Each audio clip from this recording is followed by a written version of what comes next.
I will not watch this thing alone, please. I want you to listen to this. I couldn't believe it. Please listen to this. Pay attention to it. Thank you. Are Nigerians parasites? In almost every country on earth, there is a Nigerian prisoner. However, no one wants to go to Nigeria. Moving abroad is the top 5 career categories in Nigeria. They have ruined their country so terribly that it has become uninhabitable. Police stations look like pigsties, whilst government buildings look like building sites. Corruption in Nigeria is no longer frowned upon. Instead, it is praised. Criminality is celebrated in every echelon of society. The people themselves do not elect decent Nigerians. They elect criminals. You know a country celebrates corruption and crime when it is 99% corrupt, but never has any top government official ever been convicted and imprisoned. In Nigeria, communication is conducted through screaming, hand gestures, and sometimes the fist way. You'd see diplomats, police, and military men fighting in public. Tens of thousands of fist fights should be recorded in Nigeria every day. Every building has a generator, some with up to 10, all running at the same time, forging a megapoly of noise of epic proportions. Nigerian motorists communicate with their horns. An average Nigerian motorist beeps their horn 100 times per day. Imagine the noise pollution. In Nigeria, the pastor is corrupt, the doctor is corrupt, the engineer, the teacher, the professor, the custom officials, the police, the passport official, the teller, the banker, the ministers, the president, and everyone is corrupt. I'm not sure you understood. I will elaborate. You can get to the Nigerian border with explosives, bribe the officials, and they'll let you in. You can bribe your way through your professors to give you the best grade. Bribe the passport officials to delete your name from the system and create a new identity for you. Or pay the police to arrest someone who annoys you. Nigeria is a complete shithole. Now imagine people raised under such chaotic system coming into your country. From the day they were born, they bribed their way through the authorities, school, and even employment. When a government job opening becomes available, the person in charge sells it to the highest bidder.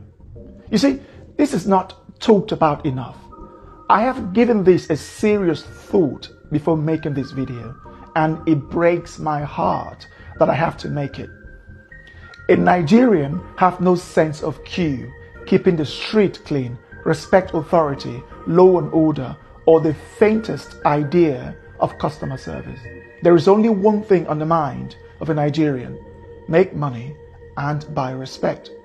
They have succeeded in creating nations within their country. The Hausa, Yoruba, and Igbo effectively have quasi-nations within Nigeria.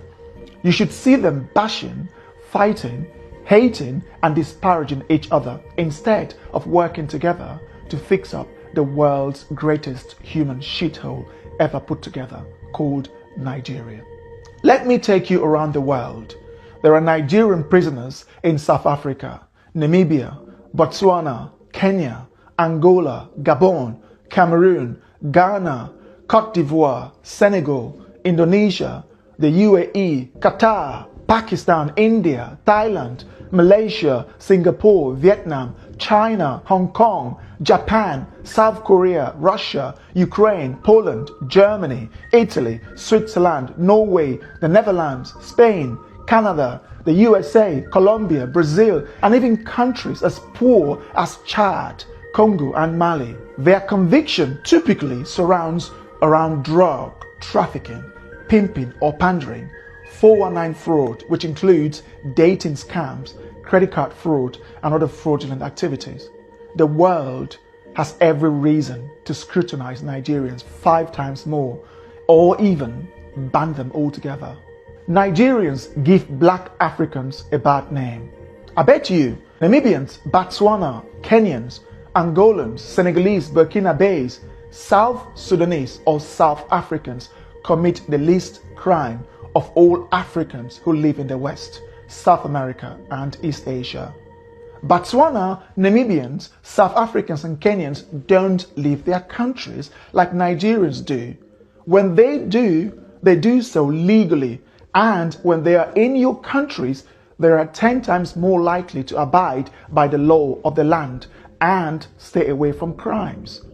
In contrast, Nigerians would fight in public at every opportunity. They have one of the lowest levels of etiquette in the world. 7 out of 10 Nigerians have been involved in public fighting in their lives, as this is our Nigerian way of resolving dispute. Now imagine letting someone who doesn't understand law and order, not to litter, not to urinate in public, how to dialogue instead of yelling and using their fist in your country. What do you think will happen? They don't get along with their neighbors or other African countries. How do you think they'll get along with the world's most evolved and developed societies of the West and East Asia? The Nigerian sees the humane laws of your country as a weakness to exploit. As with everything, nothing is 100%. I know this. There are some good Nigerians, but almost every Nigerian is infested with that corrupt mindset. Living in Nigeria, I have tried to find something good to sell to the world, but unfortunately, there are scarce. It is a land absent from progress. The Nigerian system is broken. Nigeria is not even a country. A Hausa person hates the Igbo person to the extent that they can wipe them out. The Igbo hate the Hausa in the same way. The Yoruba have a fundamental hatred for the Igbo that they'll rather die than elect an Igbo person, whilst the Igbo are the world's most arrogant, self-deluding, zero etiquette people of Africa. These 3 major ethnic groups, Hausa, Igbo and Yoruba, each have over 40 million people, with the Hausa nearing 65 million. Now imagine putting Spain, England and Poland into one country. Do you know the type of chaos you'd be creating? This is how Nigeria is. The Spanish, English and Polish are all European, but they cannot function as one country.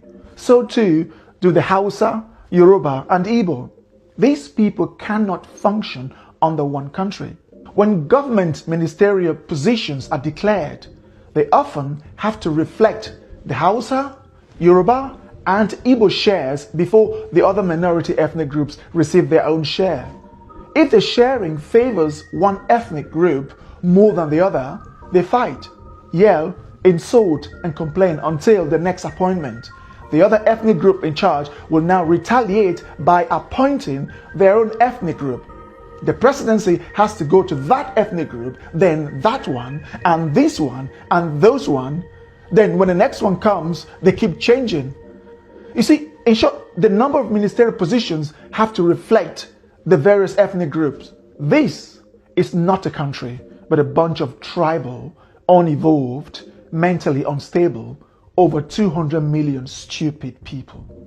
Why would any country let Nigerians into their country? I'm not sure, but if I were the Prime Minister of the United Kingdom, I would impose a total ban on Nigerians. The risk outweighs the benefit. There are 24 million homeless Nigerians, which is almost the same as the rest of sub-Saharan Africa combined. And over 70% of the country's population lives in poverty. That is over 160 million people. The highest in the world when averaged, given that India has over 5 times as many people as Nigeria. They have the largest arable land in Africa, Nigeria, yet most of that is uncultivated. Their weather is characterized by abundant sunshine during the dry season and ample rainfall during the raining season. The north is the savanna, and the middle belt of Nigeria is level with abundant arable land suitable for farming. Still, 56% of Nigeria's 70 to 84 million hectares of arable land remains uncultivated or underutilized. You begin to ask yourself, why are these people hungry? The answer is simple: incompetence and a collective lack of skills to run a country. Nothing in Nigeria is properly managed, from the police to the immigration services, customs to the airport, traffic to the road network, schools to the national grid, and from the people to their own very homes. Nigeria is a chaotic society where people exhibit some of the lowest levels of etiquette and quality known to man.